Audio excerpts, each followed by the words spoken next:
All right, good evening, and welcome to Futbol En Vivo on Club Deportes, show number 27. We are every week on clubdeportes.com. Follow us on Twitter at Futbol Austin, FUTBOL Austin. Follow Club Deportes at Club Deportes for all the latest and greatest sports news and commentary. Well, you gotta visit clubdeportes.com. I am your host, Eric McCoy, and I am joined by a man who hasn't stopped chanting MVP since Sebastian Driussi scored Austin FC's fourth goal of the night on Friday night against LAFC. It's David Alvarez. I think Messi needs a replacement in the Argentinian national team. I think the best replacement for Messi has a name, and it's Sebastian Driussi. Okay. You might be getting a little ahead of yourself there, David. But okay, as you can probably tell, dear viewers, we're going remote this week. We're just too excited. Jorge Turalde, he wouldn't let us in the studio. We just can't stop partying after that 4-1 win for Austin FC over LAFC. So we're going remote this week. Should be back in the studio next week. But how are you doing, David? You took a dip in Deep Eddy just to kind of prepare for the show. Get your mind right for all this great football conversation. Deep Eddy was so green, so deep green that I had to dip in. You got that just really nice, just wet hair look going right now. Yeah, I mean, I just got back from there, and everything is green in Austin. I don't know why. I just don't understand. Well, I got a few ideas. If we can't, let's go ahead and get the starting lineup up. There we go. Austin FC 4, LAFC 1. If you're watching this show, you already know that. As if there was any doubt, Austin FC are for real. That's numerical 4 real. There's the starting lineup, David. So on last week's show, we all kind of agreed, along with our guest Katie Goodman, we all kind of agreed that some squad rotation might not be a bad idea for this Austin FC team. However, this was the same lineup as we've been seeing for the past few matches. I know it's easy. Now it's easy to say Wolf got it right, that was the right call. But when you saw that it was the same lineup before the match, were you a little concerned? I was definitely concerned. Because I was too. Fortunately, I didn't send a tweet out. Otherwise, I would have to delete that tweet. But we didn't see Rigoni there either, right? So when I saw Rigoni on the stairs, I was like, and then I saw Bale playing for starting for LA. I was first ever MLS start.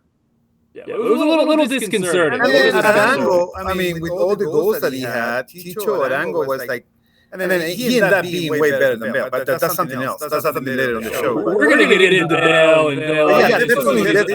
Performances. I think this was the game of the season. I think so. Can we go ahead and get the highlights rolling here?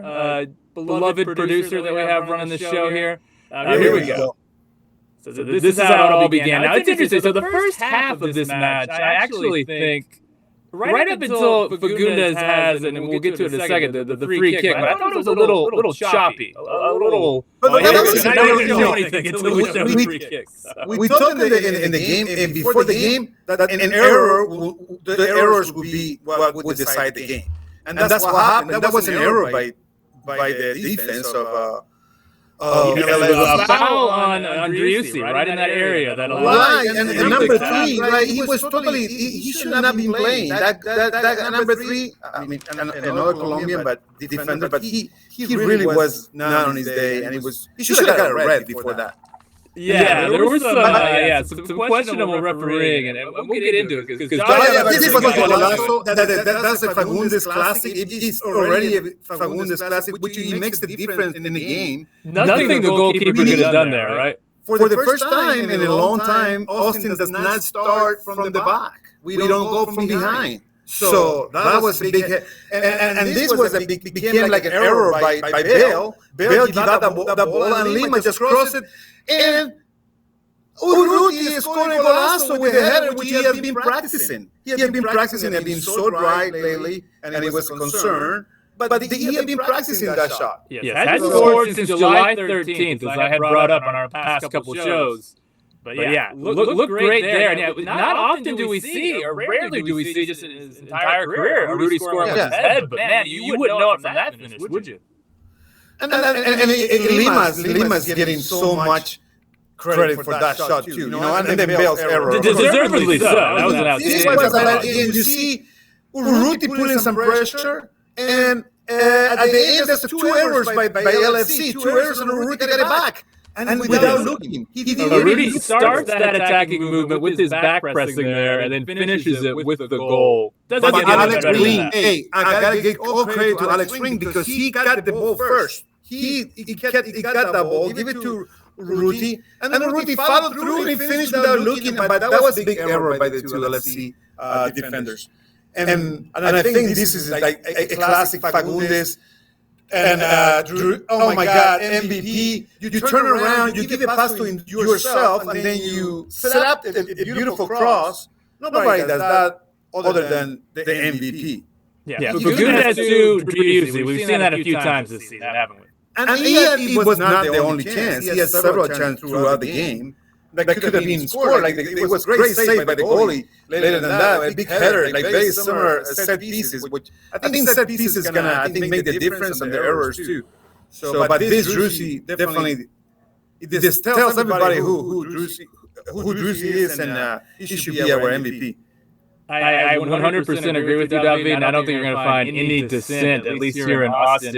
So here it looks like LFC. Yeah, this is that's up there from Stuart. And Chicho. Chicho with the best player for LFC. No doubt about the Colombian Arango.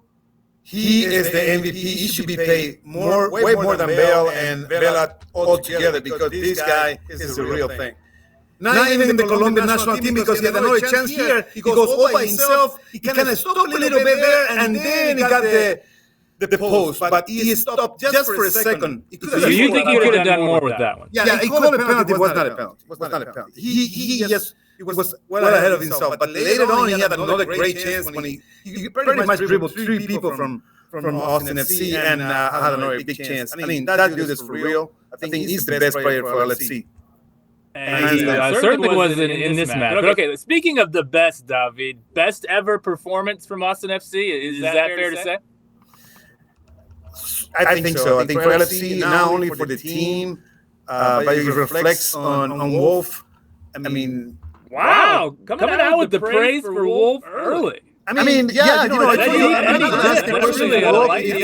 guess. But I could not ask anything because everything came right. I mean, we always were guessing that. Nobody guessed what we would win by 4-1.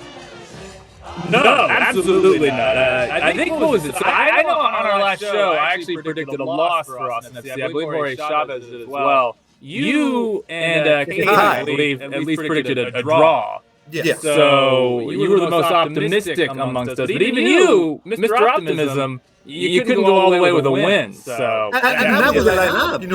And I saw you. I don't believe in that lineup, but. He proved me totally wrong. Like he proved everybody wrong, all of the critics wrong, because with that lineup, and the key was again the errors. Like we did not make mistakes, the mistake that we usually make. That's the main question we have for the players. What happened? Why we always have to come back from behind? And in the interview, we asked Urruti exactly about that, and he said that we talk about it. Like the team talk about that. So no one seemed to have an answer, though. We talked about that on last week's show. No one on this team seems to really have a clear idea as to why those errors keep happening. Fortunately for us, FC did not happen in this match. But you seemed, just based on your discussion on those highlights there, David, you seem to be a little critical of LAFC's performance in this match.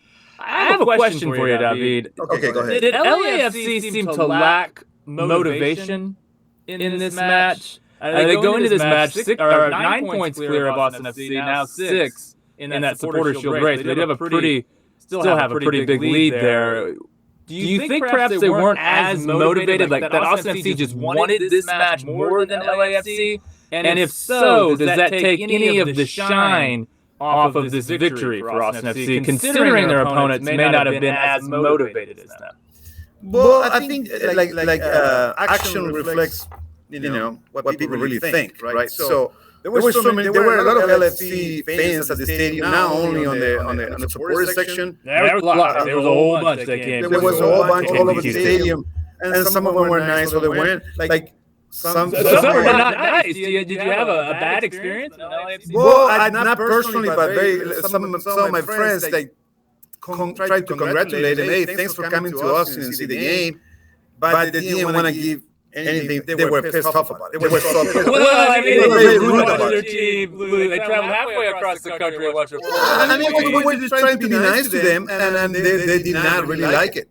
So they got beat up pretty bad, and I'm very happy now because, I mean, it doesn't reflect everybody in LFC. I'm sure there were people that were nice, but you need to appreciate coming all the way to Texas, and you're number one in the nation, and you lose so bad. You need to be humble.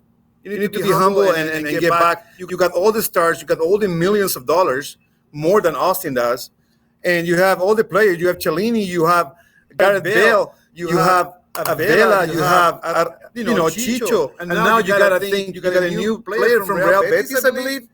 Yes, Real Betis update.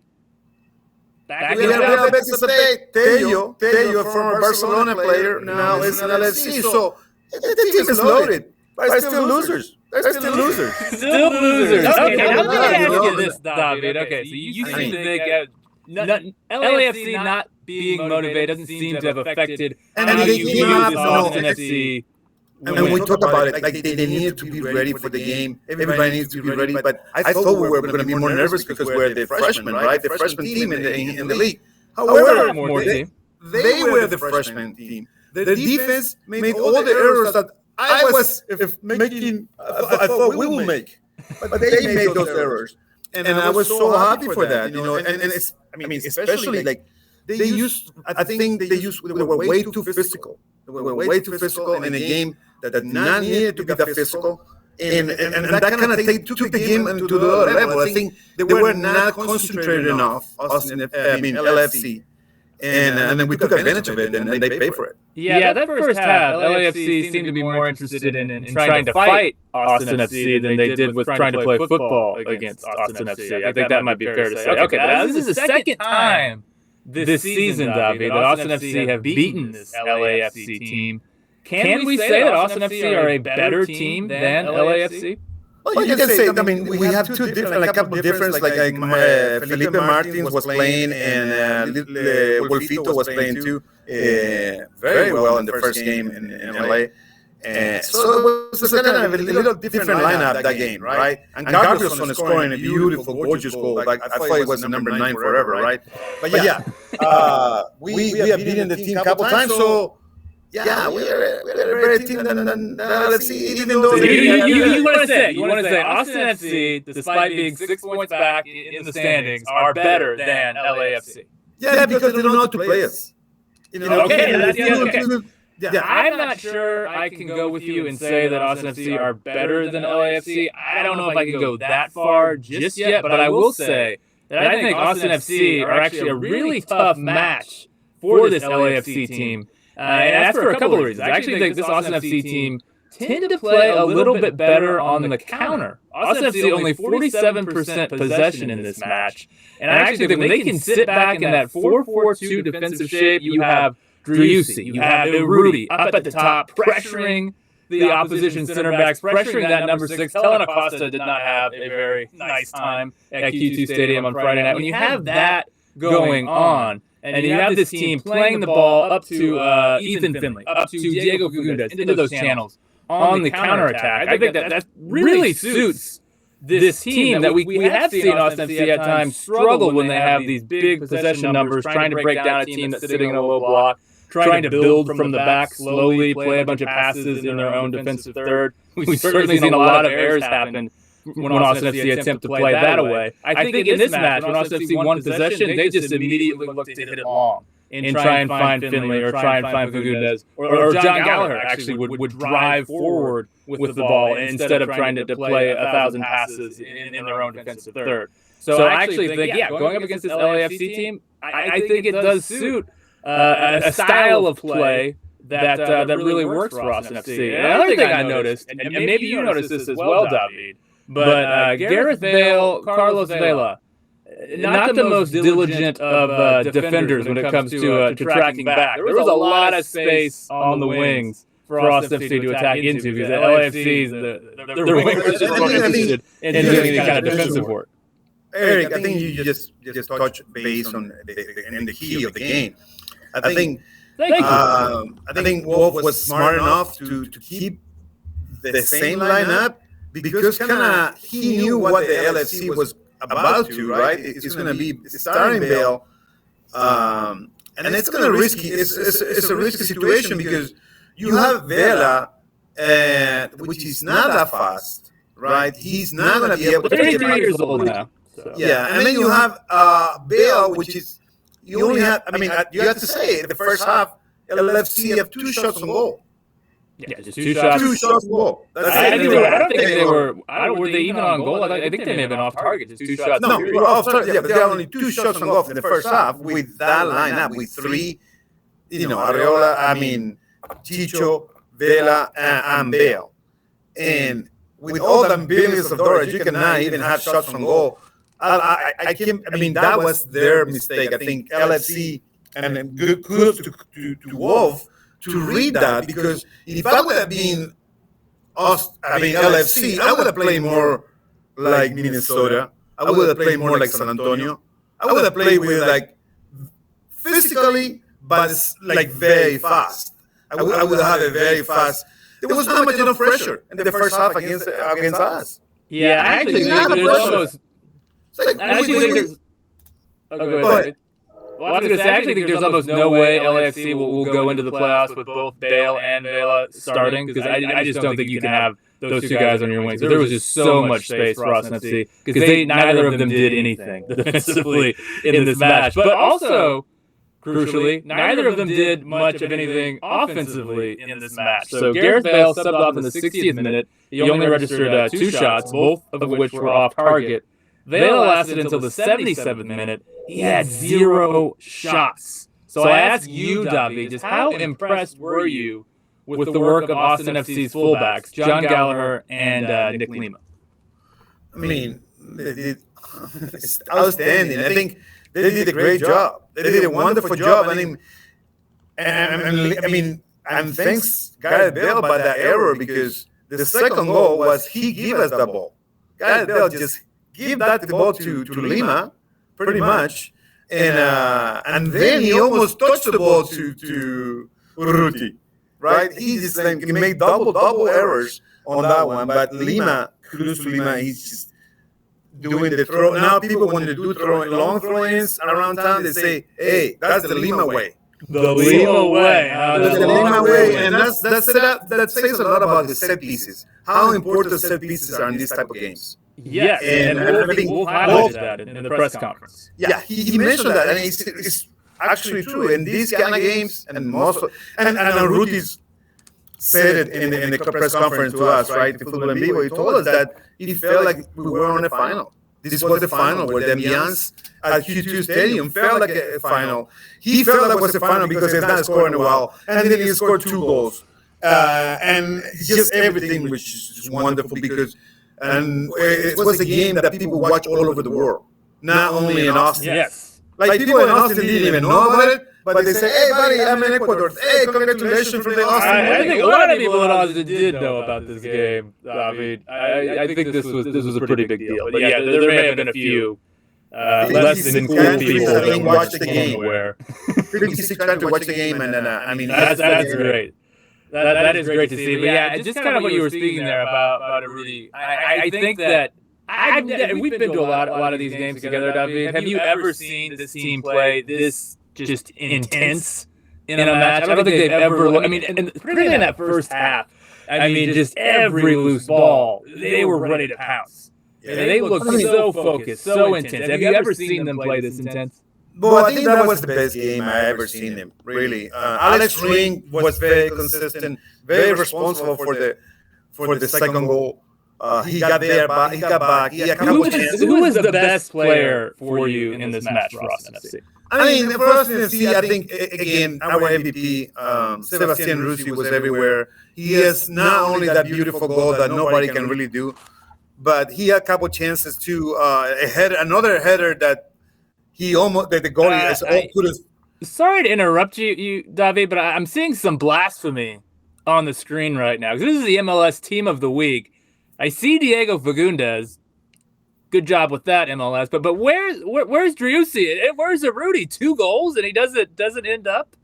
I mean, Fagundes did his job, but I think definitely the heart of the team it is Driussi, and Urruti was his main backup. So I don't know what they're talking about. Yeah, that is absolutely insane right there. I just want to point out a couple of things about Driussi. So he's on 19 goals, 5 assists. But if you actually look at some of the numbers in this match, he actually led Austin FC in pressures. So defensive pressures, Driussi led Austin FC. So not only is he doing the goal-creating work, he's scoring the goals, he's assisting the goals, but he's also doing that defensive work as well. I mean, it's not often that you get that. So I actually watched a bit of PSG this weekend, and you see obviously an incredible front three: Messi, Neymar, Mbappe. Yes, but a lot of defensive work coming from those guys.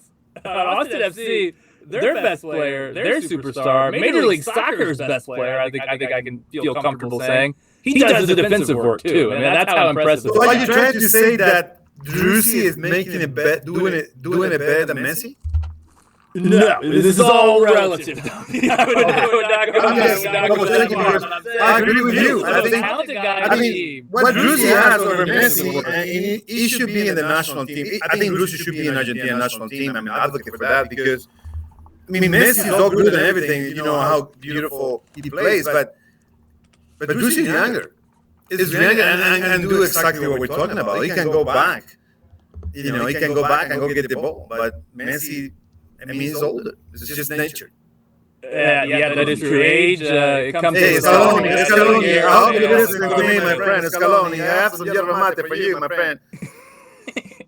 Okay, so we were talking earlier about some of the things that Wolf was saying in this press conference. He did bring up a point, but I wanted to get your thoughts on, David. And this kind of relates to the set piece thing. I'm going to get to why I think it does. He was referencing MLS referees and kind of the lack of protection afforded to Sebastian Driussi. That was, I think, one of the first things he said in this post-match press conference. And so I want to ask you, do you think referees are showing enough protection for Driussi? Are they calling fouls that they're supposed to be calling? Are they missing calling fouls that they should be calling? Because officially in this match, Driussi was fouled 3 times. I would argue he was actually, in reality, probably fouled more than that. So I'm kind of with Wolf on this one. Do you agree with Wolf, David? 100%. Okay. You see the new era. The best example of that is what we all saw, and we were crazy about the fight that happened in the second half.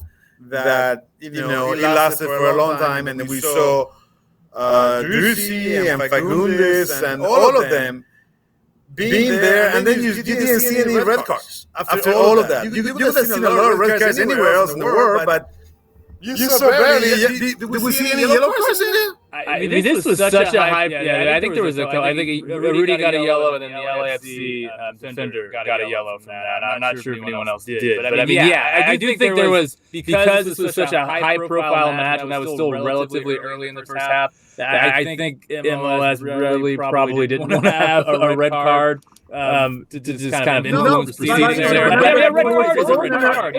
Number 3, the Colombian guy in LAFC. I think that's Segura, maybe? But anyways, he is the one that should have a red card. And he did not have a red card. Because he is the one that pushed Urruti so hard. So hard out of the line. And that thing for me is almost a red. He didn't even get anything. I don't think he got the yellow. Maria, that's he didn't get a yellow, but he was violent the entire game. He should have been out of the game by that time. Yeah, but I totally agree with that because, LAFC was out of control. There was no control in that team. I felt bad. If you're going to criticize the team, I'm going to criticize that coach because That's Cherundolo. Wow. Shots fired. Your You new should not be allowing that type of favorite coach, Steve Cherundolo. I mean, you should not be allowing your players to get to that level of risk. You're risking, losing getting a red card, and you didn't get a red card because the referee is so bad. And I actually want to give Wolf some credit here for keeping his team, ensuring that they kept their heads. They kept their cool and didn't get baited into some of that stuff that LAFC were doing. So yeah, credit to Wolf and these players for actually doing that and keeping the cool. Ruti keeping the cool because really he didn't do anything that it would merit a red card. No, he was like that line, didn't he? It was more kind of like stomp-ish. Yeah, kind of back, but nothing that would really merit a red card. But the reason why I bring that up is because look at that Fagundes goal that came off of a foul that led to a free kick. The foul was on Driussi. So I think really, and Wolf mentioned in this press conference how important set pieces are to Austin FC's overall game model. And so, yeah, if Driussi's picking up the ball around the penalty area and he's getting hacked by defenders, you want those fouls called so Austin FC can get those free kicks in dangerous areas. So I think it's not just about, we want Driussi to be as fit and as healthy as possible as this team heads into the postseason. But I mean, free kicks awarded in those areas, that can make a huge difference, as it did in this match. I mean, Fagundes hitting that goal off of that set piece, I mean, it could be a different match if that doesn't happen. Well, it's the same thing. I think what Jorge Duralde kind of asked Wolf, in the press conference, like, where's the difference between Austin this year and last year? Right, like a huge difference because last year we didn't have set pieces. Set pieces were awful. Like we didn't even have it. Even when we were losing, we didn't do any good throw-ins. We're going throw-ins to the back and still doing throw-ins to the area. So yeah, it's a huge improvement. From the set pieces or special teams, as you say now, when that start the football season. That's the wrong kind of football, David. No, you gotta. I missed the Mona Lisa. I got this. I don't know. Not a fan at all. Okay, so we can't celebrate this win too much, David, as much as we would like, because on Wednesday, Austin FC are playing again. We got the Portland Timbers in town at Q2 Stadium, and it's a very important game for the Portland Timbers. They're actually outside of the playoffs if the playoffs were to start right now. And I think we may actually have a graphic that would illustrate to us what the playoffs would be if they started right now. Hopefully our producer is not falling asleep. There he is. He's still there. You go. Okay. So if you look down in the bottom left today. What will happen, Eric? There you go. It would be Austin FC against the LA Galaxy, an LA team that Austin FC have not played as well against this season. And yeah, as you can see, no Portland Timbers on there. Before we get to that match, just how would you feel about Austin FC squaring off against the LA Galaxy in a postseason match? Would you feel confident, David? Well, it just is so many variables over there. When you have the World Cup around the corner and you have Chicharito being the main actor there, when you have other players that could be in the Chicharito place, and I don't know. LFC is a very tough team, without Chicharito. So especially with Lukovic, I forgot his name, the Serbo-Croatian guy, but he just is a machine. So that would be a very tough playoff for Austin FC. Because if you play the right players against us, anyways. I would make errors. I would prefer, say, Real Salt Lake or FC Dallas, maybe even LAFC would be nice. I would love LAFC. LAFC. So if Austin FC face LAFC again, it is likely going to be in the Western Conference Finals. So yeah, that would be a heck of a way to face them for the third time. But let's look ahead to Portland, though, David. So, yeah, as I said, Portland are in 8th place right now, so they would not be in the playoffs. Very important game for them on Wednesday. Do you have any predictions? How do you see this one going? I mean, Portland has been able to make it to the playoff like almost every year. They are one of the mainstays in the postseason. Yeah, they are right there in 8th place. So not far off, just one. Not very far, just like right on the line, But if you notice there, though, David, in the games played column, Portland has played 28 games. whereas the Galaxy have only played 26. So that's a bit of a problem if you're Portland. The fact that some of the teams in front of you, like the Galaxy and Real Salt Lake, do have at least a couple matches in hand there. Well, actually they do, but I mean, honestly, most of the teams in the Western Conference, I think, they still have a chance. They still have a chance to make it to the playoff. But Portland and Seattle, they make it every year. And Kansas City too. Kansas City was at the bottom not long ago. And look at where they are right now. So they are 29 points. I mean, they're far, but they look way solid than they were at the beginning because they have so many injuries. But like any other team, we need to get ready for. I mean, those guys are really close to make it. Okay, that was a lot of talking there.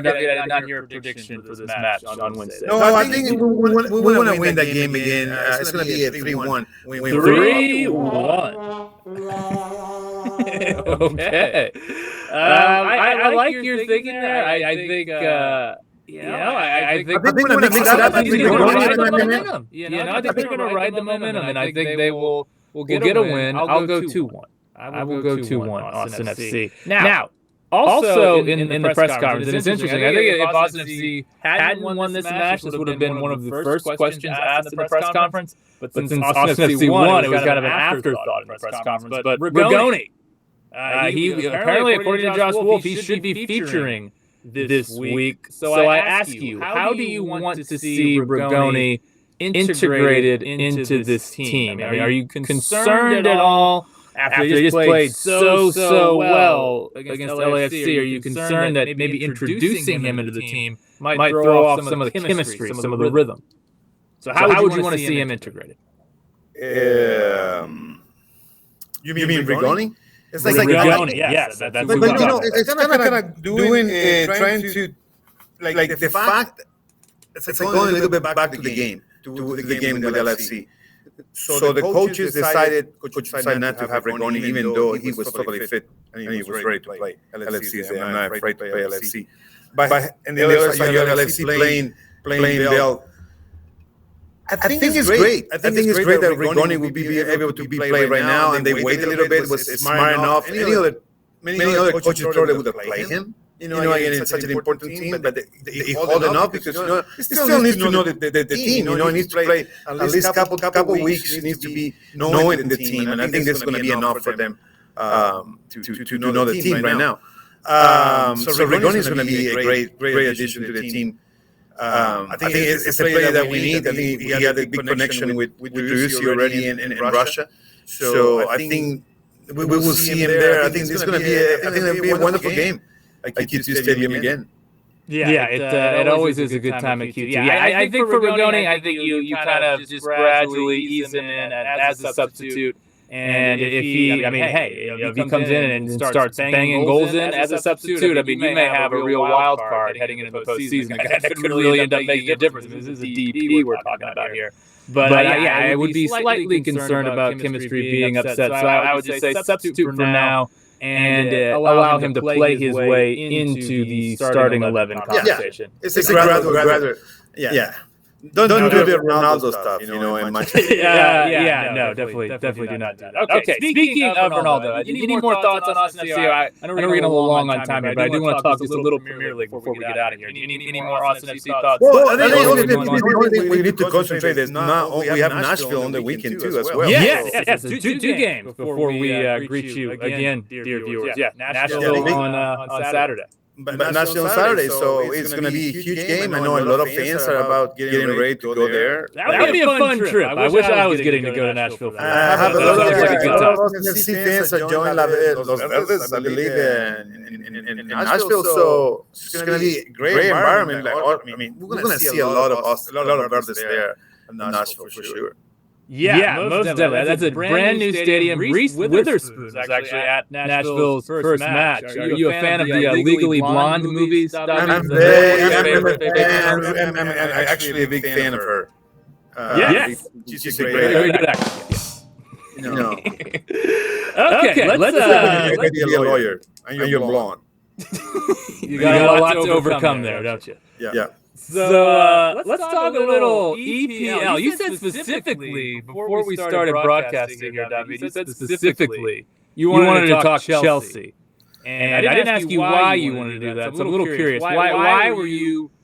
Why do you have to discuss Chelsea? What is it about Chelsea that's just like got you ready to shout from the rooftops? Because not because some of my friends at Futbol En Vivo like Chelsea. I think the people I talk bad about Chelsea, and somebody said, "Why did you talk bad about Chelsea? Why would you? Why would you?" And then you watch the highlights and you see that Chelsea played with 10 players. They did. Most early red card to Conor Gallagher. And they still managed to win 2-1. And then Raheem Sterling. And you have Raheem Sterling not only scoring 2 goals, but having a couple more chances. Oh, yeah. Very good chances. That is the Raheem Sterling experience. He loves to score a couple goals and miss a couple chances. That's kind of his deal there. Any other scores stand out to you as we got the EPL scores from this week? And I'll tell you, there's one that jumps out to me. Well, yeah, definitely the Liverpool 9-0. Yes, that's the one I'm talking about right there. So I mean, Liverpool they hadn't won yet. This is their first win of the season. I mean, 9-0 over Bournemouth is all well and good in Klopp's world right now. People were discounting Liverpool, but Liverpool say, "Hey, we're here." To be honest, I mean, they didn't play particularly well, particularly against Manchester United. That was not a good performance, but I do think there's just a lot of talent on that team. I mean, it's going to happen. It was going to happen sooner or later, and they're going to make this statement, and they did. As well as Man City, right, with the big statement coming back from behind. It could have been a 3-0 for Crystal Palace, but ended up being a 4-2, right? Yeah. So it was a hat trick for Erling Haaland. I think that may not be the last time we say that. And it's a record, right? It's a big record. I think nobody have done that before, and the way he did it, But honestly, you need to think about the third goal for Crystal Palace was totally illegal. That was big. There was some controversy there. That doesn't make a difference. I feel like even if Palace had gone up 3-0, City would have still won 4-0. When you say the team 2-0, you know that Man City is going to come back. I mean, maybe there's a psychological effect, like being 3-0 down versus 2-0 down, but come on, that City team, they're very good. One other team before we go, Doug, I don't ask you. I want to ask you about the team at the top of the table. The only team in the Premier League yet to drop points, and I'm talking about Arsenal. Just how good are Arsenal? Are they title contenders? I mean, they're definitely title contenders. I mean, the last game, they weren't that close. I mean, those goals, one of the goals was just like, but they kept the pressure. They kept it, and they deliver. They deliver at home. They knew they had to win, and then they won the game. I will. They are the only team, 4 wins, 4 matches. But I just want to point out these opponents: Crystal Palace, Leicester, Bournemouth, and Fulham. Not exactly the cream of the crop there. So I think this is a good Arsenal team. Down lately, they lost the goalie. I think I saw the former goalie is Carl Schmeichel. He's playing in France now. Kasper Schmeichel, yes. Yeah, I thought Alexis Sanchez scored 3 goals. 2 goals against him, and I was like, what? I thought that guy Leicester. Anyways, not anymore. No. But I think that definitely Arsenal is the team to deal with. Because even though those teams are not at the top of the crop, I think Crystal Palace it is up there. I think Crystal Palace is the top team. So I wouldn't say they're not there. I think it's comfortably mid-table for Crystal Palace. I don't know, but you only have Xhaka playing from the old Arsene Wenger team. You have one player only playing for Arsenal. But everything else now is Arteta's team. So he got rid of Aubameyang, and now he has totally new up front. This team is hot. And the way they highlight, the number 10 is playing, the kid, what was it? Odegaard? Odegaard. He's a great player. He's very good. he scored that goal, the first goal. I mean, it's a solid team. And he's the captain.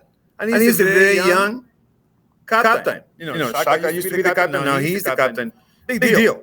I think Arteta is a top 5 contender for sure.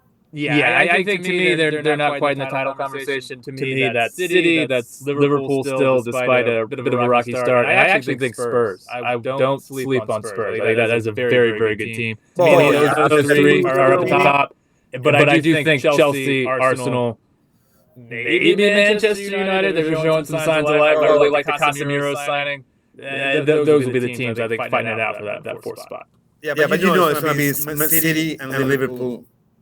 I mean, number 2. I'm telling you, don't sleep on Antonio Conte, David. The guy knows what he's doing. Okay, I think that's about enough for us this week. Appreciate it, David. Appreciate Apruebo. I apruebo this. Absolutely. Appreciate Club Deportes doing this thing remote for us. We'll be back again next week, back in the studio. Yeah, let's go. Hey, guys, vamos. Apruebo this show. Futbol En Vivo.